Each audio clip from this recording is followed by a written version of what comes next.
મિત્રો નમસ્કાર, હું ભરતભાઈ મિયાણી આજે આપણા સુરતની કડવી હકીકત આપણી સમક્ષ મૂકવા આવ્યો છું. મિત્રો, આજની તારીખમાં કતારગામ વેડ રોડ ઉપર જે ડિમોલેશન થયું તેથી આપણા સુરત શહેરના કમિશનર શ્રી મ્યુનિસિપાલિટીના એવું કહે છે કે આ ડિમોલેશન અમે નથી કરાવ્યું, આનાથી અમે અજાણ છીએ. ધારાસભ્યશ્રીઓ પણ કહે છે. ત્યારે મારે સુરત શહેરની જનતાને, સુરત શહેરને જે કવર કરતા હોય પ્રેસ મીડિયાને તથા અધિકારીઓને તમામને સમક્ષ એક કડવી હકીકત બતાવી છે. આ સુરત શહેરમાં પતરાના ડોમથી બની ગયેલા જંગલની હકીકત કહાની આ કાગળમાં છે અને આ કાગળ 13/8/2025ના રોજ આપણા કમિશનર શ્રીને રૂબરૂ જઈને મૌખિક તથા લેખિત તમામ જાણકારી માહિતી સાથે આપી હતી. સુરત શહેરમાં છેલ્લા 10 વર્ષથી નિયમ વિરુદ્ધ, નિયમો ન હોવાના કારણે નિયમ વગરના પતરાના ડોમ બનાવવા દે છે, પાડે છે, આગ લાગે છે, સીલ મારે છે, ફરતી ધમધમતા કરે છે. આ સુરત શહેરના તમામ અધિકારીઓની હકીકત છે અને આ હકીકત સુરત શહેરના તત્કાળ કમિશનર 30/8/2025ના રોજને રૂબરૂ મુલાકાત કરી અને તમામ વાત જણાવી, છતાં પણ કોઈ કાર્યવાહી ન કરતા ગુજરાત રાજ્યના મુખ્યમંત્રીશ્રીને ફરિયાદ કરવામાં આવી અને ગુજરાત રાજ્યના મુખ્યમંત્રી શહેરી વિભાગમાં ટ્રાન્સફર કરી અને શહેરી વિકાસના અગ્ર સચિવ દ્વારા આ કમિશનરને હુકમ કરવામાં આવ્યો કે ભરતભાઈની ફરિયાદ ઉપર તાત્કાલિક ધોરણે નિર્ણય કરવામાં આવે અને નિયમો અનુસાર કામ કરવામાં આવે.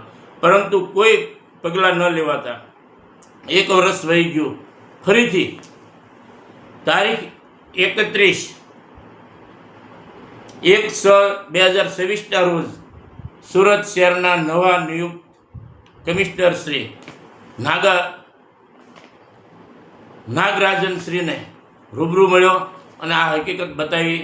ત્યારે તે લોકોએ એવું કીધું કે આ નીતિ વિષયકનો નિર્ણય કરવાની યોગ્ય ફરિયાદ છે, એટલે આ મારે સમક્ષ આવી વાત કરી.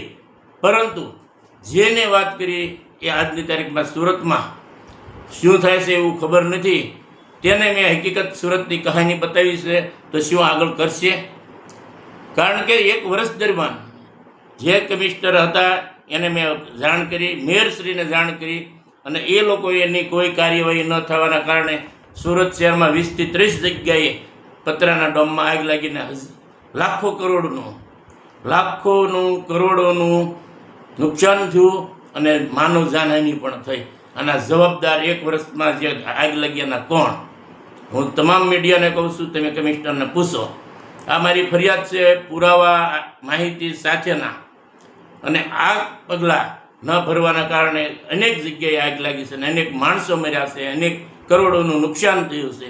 આના જવાબદાર કોણ? છતાં પણ આજની તારીખમાં આખું સુરત પતરાના ડોમથી ધમધમી રહ્યું છે. કોઈ પણ નિયમો વગર આ પતરાના ડોમ બનાવવામાં આવે છે.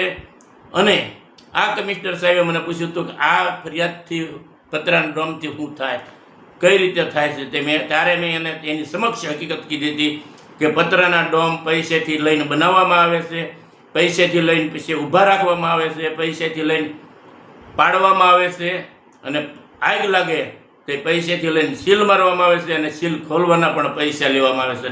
સદંતર આ ધંધો એક બહુ મોટો સુરત શહેરમાં છે.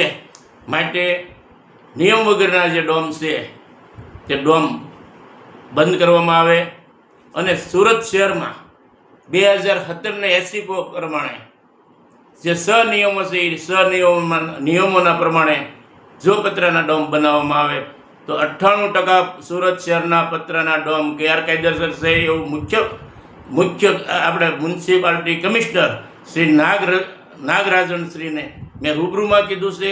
અને છતાં પણ આજની તારીખમાં કોઈ કાર્યવાહી થઈ નથી. આગળ જતાં કાર્યવાહી થાય ન થાય જે વસ્તુ એને ખબર નથી તો કાંઈ નહીં, આ એને ખબર પાડી છે, આ એની સમક્ષ મૂકી છે ખબર, માહિતી સાથેની ખબર.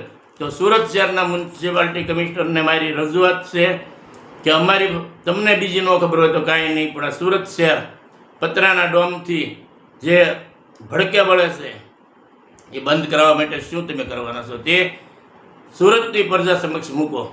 અને સુરત શહેરની પરિસ્થિતિ, સુરત શહેરના તમે પ્રથમ નાગરિક છો, તમે એને તમારા હાથમાં સુરતની આખી જીવાદોરી છે. ત્યારે તમે જો એમ કહેતા હો કે સુરત શહેરના કતારગામ વેડ રોડ ઉપર શું ઘટના બની એ મને નથી ખબર કે અમારી મ્યુનિસિપાલિટીને નથી ખબર, તો આનાથી બેદરકારી કોઈ હોઈ શકે નહીં. માટે તાત્કાલિક ધોરણે આની તપાસ થવી જોઈએ અને તપાસની સાથે સાથે ગુનેગારોને કાનૂની રૂપે એને સજા મળવી પડે.